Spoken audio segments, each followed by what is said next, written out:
Welcome to the Love Inspired Leadership Podcast. I'm so glad you're here. And I am your host, Carolyn Cooper. And today we're diving deep into the tender but vital conversation, the one that sits at the very heart of courageous leadership, real, authentic connection and transformation. I am honored to introduce to you Elizabeth Bennett. And Elizabeth is a beacon for trusted communication. And she's here to help us illuminate the hidden cost of silence in our businesses, in our relationships with our families, and in the lives that matter most to us, and how courageous, love-inspired dialogue can become the foundation for healing, growth, as well as legacy. Elizabeth, this topic, I'm excited. So thank you for saying yes to come on to my Love Inspired Leadership Podcast. Well, thanks for inviting me. I'm delighted to be here. Fantastic. So my first question is this. So what called you into this world of courageous conversations? And what was there a turning point or really a moment in time that changed the course of your life and your leadership around this understanding, purpose, and passion that you now live? Well, I'll try to keep it short, Carolyn, because I could talk about this topic all day. So I came from the field of education. I retired several years ago as a school principal. And when I was having conversations with kids throughout the years, whether I was teaching or coaching or being in administration, they would often tell me that they didn't feel valued, they didn't feel heard, they didn't feel understood. They didn't even know if they had a purpose, and they didn't know quite what to do with it or how to deal with it. And the same thing was happening in their homes. They would be in a situation where they didn't know how to express themselves, or they weren't allowed to, because I was certainly born a few minutes ago, and that was the place that I was told about was children should be seen and not heard. Money doesn't grow on trees. Don't cry or I'll give you something to cry about.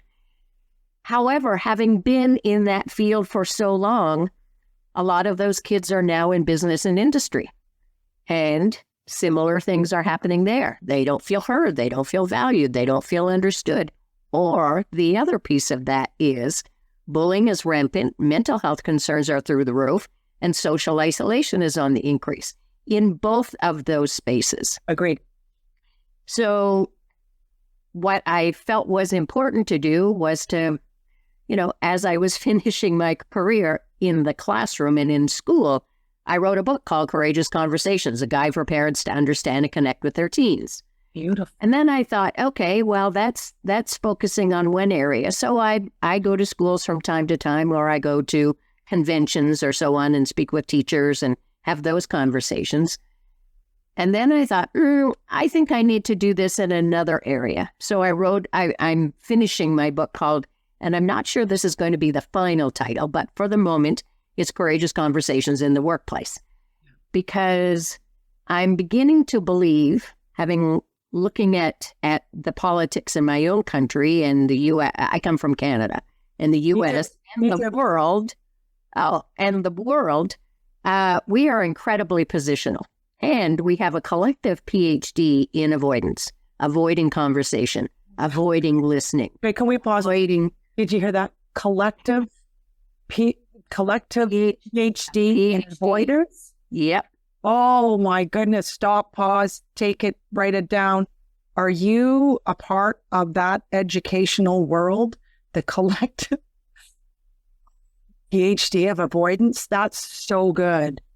That's so powerful. Okay, continue on. I just wanted to mark that moment because that is powerful. And I think it's a ailment, a disease, and a debilitating, dangerous PhD to have personally. But you keep going. Well, because the piece that I've noticed, and certainly in the government in the province that I live in, and out in the U.S. and in other places of the world that we're seeing chaos and destruction, people have become incredibly positional. And they think that their way is the only way, and it is a way of doing business. Maybe not the right way, but, having said all that, it's a way. Right. And so what I try to do when I have conversation with people is to be able to guide them into invitation to conversation. Because oftentimes when I chat with people, they say to me, well, I don't like conflict, or I don't like confrontation. Well, it doesn't need to be confrontation. It needs to be an invitation. And so that way, one of the 5 strategies of dedicated listening that I talk about, particularly, with parents and also in workplaces, is that we need to understanding versus judgment. So we need to be able to understand where the other person is coming from. Because in schools, lots of times, and that was the place, obviously, I spent a great deal of time, behavior is a form of communication. So rather than reacting to the situation, it might be better served for us to respond to it and say, well, if your kid comes in at the end of the day, as an example, and they throw their backpack and they stomp off to their room and they've got their hoodie up and their earbuds in and their cell phone out, you might want to find out what's going on, right? But one of 2 things typically happen. Why did you throw your backpack? Or, what happened today that made you have to do that? So that's the invitation. Oh, I love it. I love it. I love it. And I want the listeners to write that down. So what can I do to be curious about how this can be an invitation for compassion? Because that's what I hear you saying, Elizabeth. And, communication is so important in relationships. Parents just want to have a loving relationship with their kids. They just want to be the love-inspired leaders of their family. Corporately, these leaders within the organizations just want people to be loyal, to enjoy what they do, to be productive, to be a part of the vision, the direction, the purpose of this company. And if people feel alone, like you said, and isolated in both those situations, is when things become out of control and unmanageable and toxic. And there are consequences to not making a decision as a leader, parent, whatever role you play is what you're saying, is to look at an alternative. Take a breath. Don't react. Just take a breath. Just pause. What's more important, being right or being in this relationship that matters? I mean, that's what you're saying, correct? Yes, absolutely. Because what oftentimes people in business and industry don't get, and I'm just being general at the moment, yes, but if we're looking for productivity to increase and we're looking for product and profitability to increase, then we need to value the people who do the job. Mm-hmm. And if we don't do that, then one of 2 things happens. If that person doesn't feel valued, they don't feel acknowledged, and it's not like we have to be therapists, but if they don't feel acknowledged, if they don't feel valued, if they don't feel like what they're doing is even contributing to anything, then one of 2 things happens when they go home, and this becomes the full circle. The first person who doesn't feel valued or so on, if they have a family who loves them up, then they're going to, they're going to play and they're going to spend money and they're going to go back to work so that they can go home and play. But here's the other side of this. That person doesn't feel valued. They don't feel heard. They're frustrated. They're angry. They're upset. They're annoyed. They're whatever, right? They take that home. And here's some of the challenges that happen there. Increased alcoholism, increased drug abuse, increased domestic violence, increased the other number of things. And then they leave that family in that wake. Well, I came from that, so I know it to be true. And I know it's even worse now. Well, because we've been talking about it more, so we know that it's out there. Well, the conversations are happening now. Thank you, God, yes. personally. And it also affects the mental health of the entire family. Yep. And it's generational. So when that impacts children in a family with a parent coming home in that state, it affects the contributions, the way those young kids grow up to be adults, like you just said, and how are they going to contribute in their role in society, in whatever role that they choose. And these are the conversations that I think are mandatory to have. And there is so many people, I mean, this is part of my mission, bringing love-inspired leadership everywhere, is that there's so many people suffering when they don't need to. They just, there's too much of that going on right now everywhere in the world, and not on my watch. Nor mine. No choice. No way. I'm with you on that one. No how.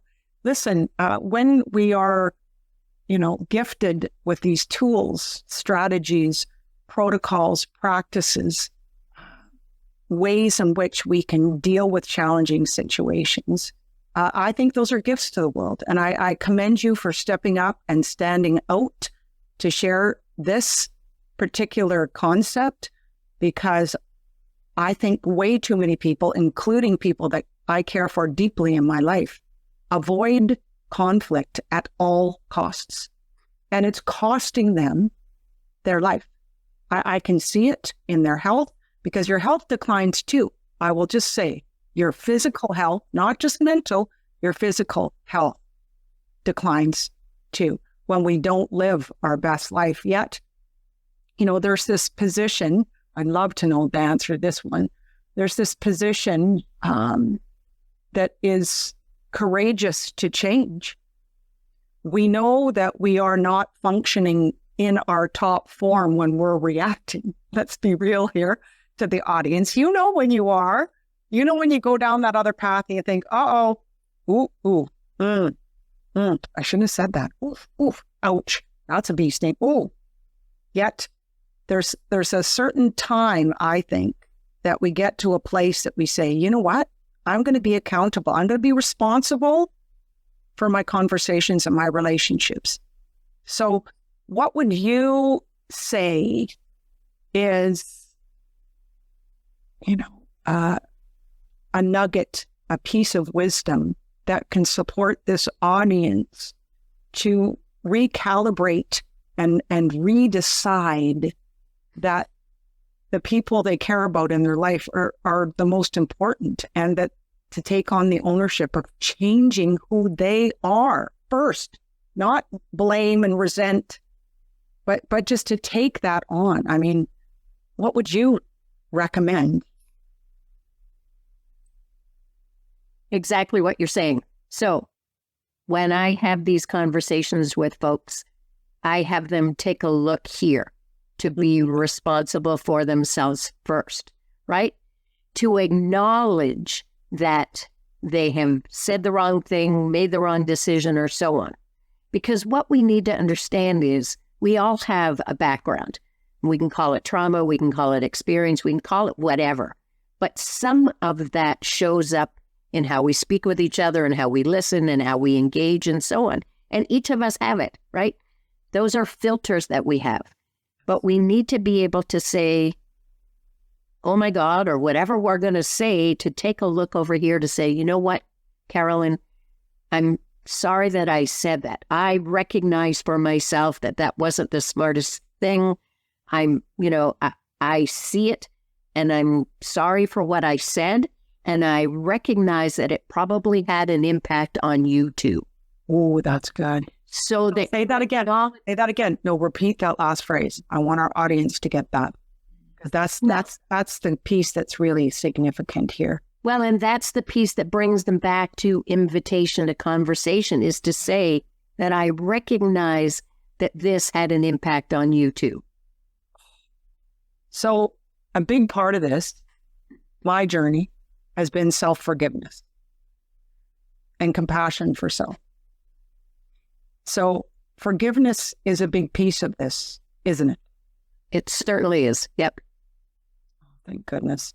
And whether it's with a child or your partner or a colleague at work, it's to recognize that that's happened and to take that breath and to stop for a moment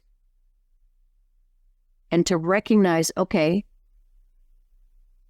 I can't believe that came out of my mouth, or I'm so sorry. I was angry about something else, and I recognize that it's not about you, but I want you to hear that I'm sorry for how this showed up or what I said or whatever, so that I'm taking personal responsibility first. And then I want to acknowledge you and acknowledge the idea that I know that it had an impact. Whether it made you angry or upset or hurt your feelings or whatever it did. And then becomes the invitation. I recognize that this is what I did right now, and what can we do together to make things different? Together.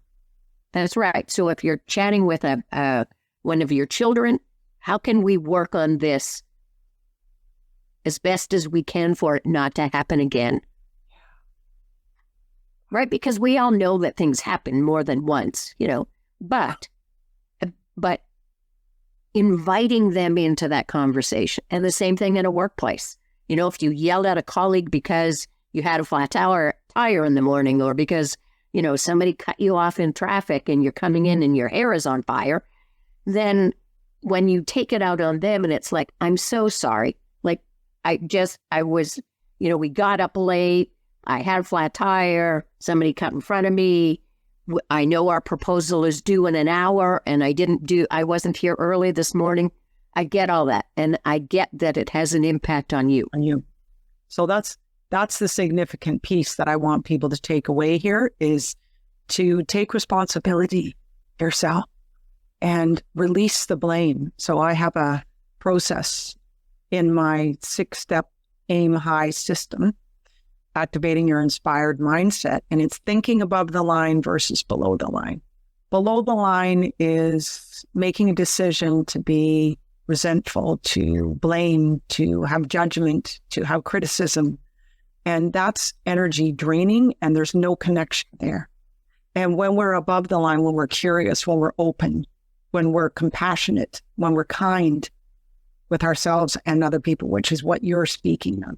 And that is to think above the line and be open to a solution. Because, relationships aren't always easy, yet they're the most meaningful things in our lives. With our family, with the people that we care about the most, with the people that we surround ourselves with. I mean, what do they say? That you are the 5 people that you surround yourself with.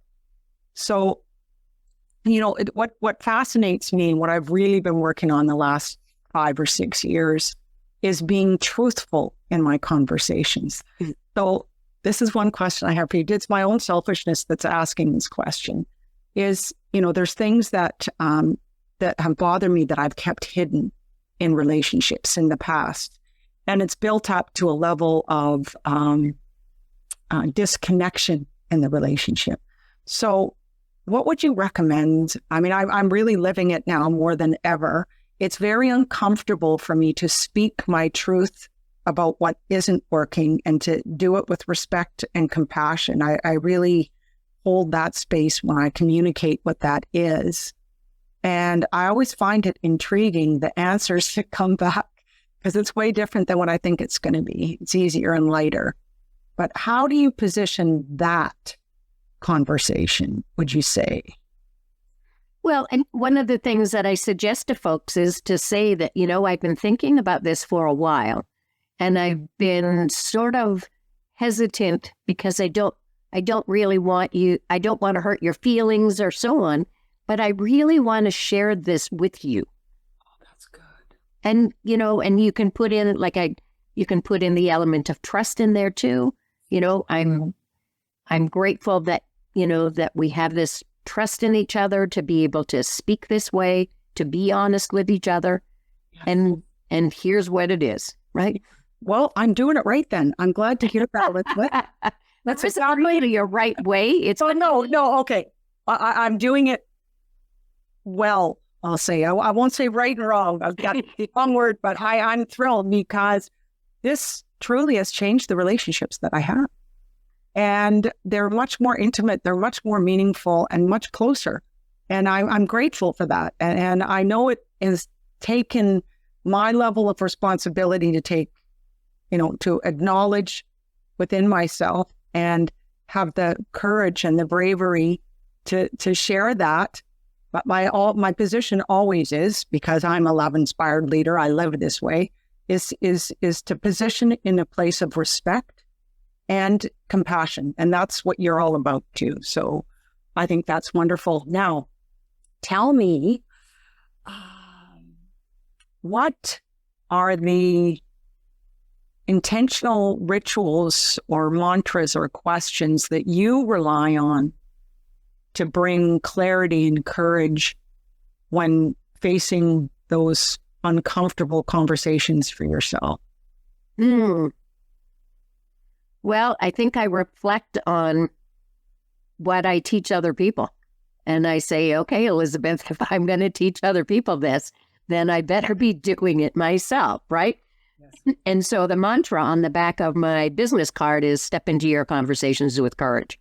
That's beautiful. I love this conversation, honestly. And I think we need to continue this on as a, step part 2, part 3, part 4, because that would be awesome. I know, seriously, I love it. And, to me, legacy is planted in the hearts we touch and the truths we dare to share. So, Elizabeth, your work reminds us all that communication, when rooted in that place of respect, compassion, and love, really becomes a bridge to healing ourselves and having that authentic connection with others, whether it be with our teenage or 20-somethings children, or in those corporate environments that, you want to stay connected to. And because when you're connected, you can be purposeful, you can be productive, you can be more innovative and creative. When the other is happening, it shuts down creativity and innovation. So I just want to thank you for coming on the Love Inspired Leadership podcast. And today I have a gift for the audience, my 21-day sacred insight journey of guiding you to deeper courage and clarity every single day with my above the line living, to live, lead, and love unapologetically with courage. Elizabeth, you might like that too. Awesome. Elizabeth, you have a network as well that people can connect with too, and some tools, correct? Yes, I do. So the best way to get in contact with me, if you want to email me just to have conversation, is elizabeth@courageousnetwork.com.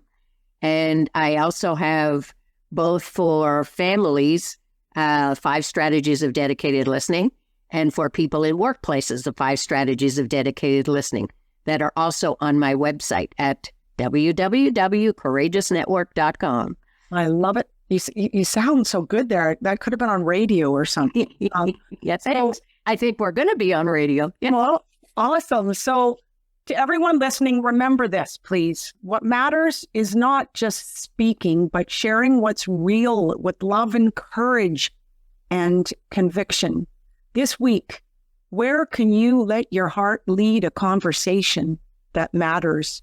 Until next time, keep choosing truth, keep choosing love, and as always, aim high. Thank you.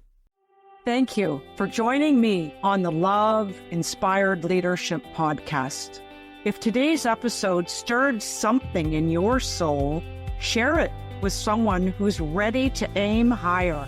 Keep holding your vision, anchor in your truth, and take intentional, inspired action, because love is all there is. Hey, I'm Michelle Abraham, founder of the High Vibe Podcast Network, and we are honored to have Carolyn Cooper's Love-Inspired Leadership show as part of our network family. For more inspiring shows like this one, visit highvibepodcastnetwork.com, and don't forget to grab your free gifts from our hosts in the gift fold. Till then, stay high vibe and keep sharing your life.